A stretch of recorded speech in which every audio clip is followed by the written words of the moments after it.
আজ আমি তোমাদের পেঁপে আঁকানো শেখাবো। আমরা কিভাবে সহজেই পেঁপে আঁকতে পারি সেই গ্রামার বা ব্যাকরণ তোমাদের আমি ব্ল্যাকবোর্ডে দেখাবো। তোমরা সবাই ব্ল্যাকবোর্ডের দিকে তাকাও।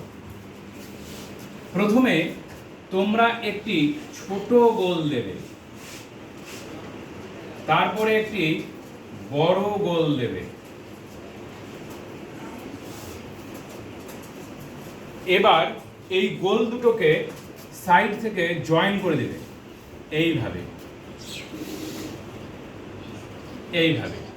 দেওয়ার পরে এই সামনটা একটু এইভাবে দেবে এবং পেছনে একটা বোঁটা দেবে। পেঁপের বোঁটা একটু মোটা হয়।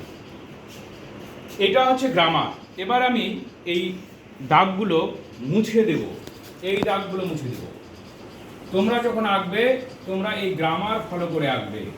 দাগগুলো মুছে দেবে, এই নিচের দাগটাও মুছে দেবে।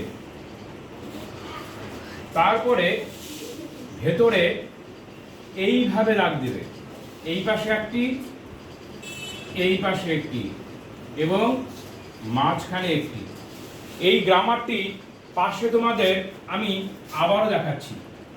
প্রথমে একটি ছোট গোল, তারপরে একটি বড় গোল, এইভাবে দিয়ে এইভাবে সাইডটাকে জয়েন করে দিবে, দিয়ে এইভাবে এইভাবে আঁকবে। এটা নাম্বার 1, নাম্বার 2। ঠিক আছে?